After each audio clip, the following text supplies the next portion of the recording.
From the grandest strategies employed by ancient and historical generals to the simplest and often overlooked decisions of key decision-makers, everything is governed by the idea of domination at the cost of personal sacrifice and at the expense of others. This push and pull of positions, especially in the vantage point of warfare, plays underneath the cushion of geopolitical modes, which is defined simply through actions made by key decision-makers in order to advance a particular strategy in view of capturing political advantage over others. A decision influenced significantly by geographical facts like boundaries, coalitions, and natural resources, among many others. Lucky for you, you've come across this short video because you get to witness the many dimensions that this may be analyzed.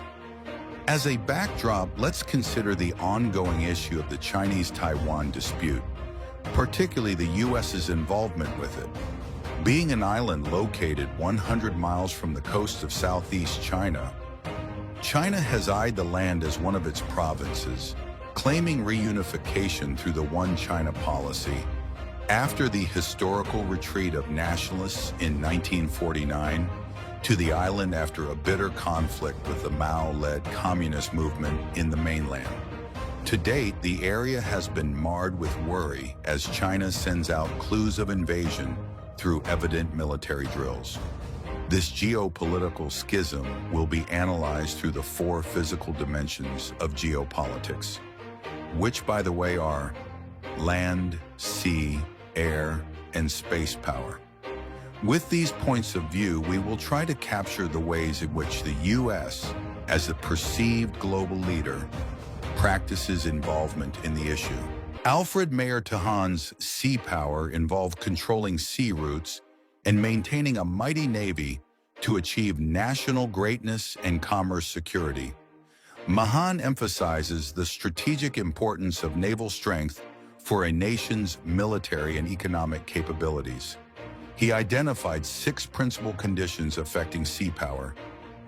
How about control over key maritime trade routes? For Mahan, this means power, as control over them allows for sustained economic and military advantages, shaping global power dynamics. The maritime choke points are crucial pathways linking oceans and seas, allowing essential goods like energy, grains, and manufactured products to flow between global markets. Deploying maritime machinery on those choke points generates national wealth, security, and influence. Lastly, maritime transport gives advantages in trade routes, which are crucial for economic success because they facilitate cost efficiency, as maritime transport is often more cost-effective than overland routes, especially for bulk goods and high-value items.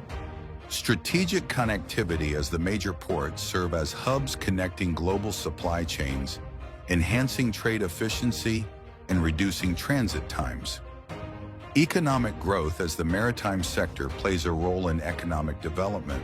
Core idea of Mahan sea power correlates to the U.S. involvement in the Taiwan-China dispute. As a long-standing superpower that established itself in the Western Pacific, the U.S. involved itself in the conflict between the two countries by strengthening its alliance with Taiwan and setting out its naval presence in the region, a strategic way to maintain its command of the sea, which is protecting the Strait of Taiwan from China's control. So, whoever controls the sea, controls the world.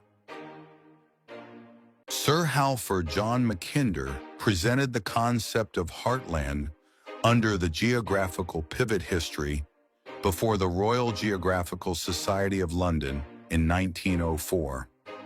In 1919, Mackinder published Democratic Ideals and Reality, in which he formulated his Heartland theory.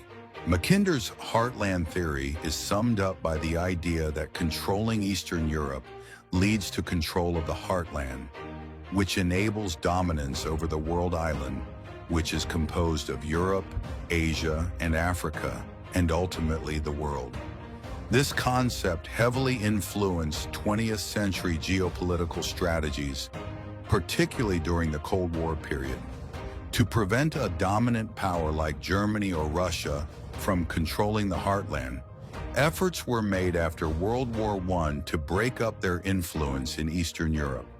The Heartland theory, proposed by Mackinder, emphasizes the strategic importance of Central Eurasia, termed the Heartland as key to global dominance. He argued that controlling this resource-rich and geographically defensible region would allow a power to influence all of Eurasia, also known as the World Island, and potentially the world. Though later challenged by advances in air and naval power, the theory remained influential, especially during the Cold War, in shaping geopolitical strategy. When we talk about power in the context of involving the whole world, we would naturally come in contact with the pictures of armies, navies, or even nuclear threats. But there's another dimension that's just as critical, and that is up in the sky. Let's talk about air power.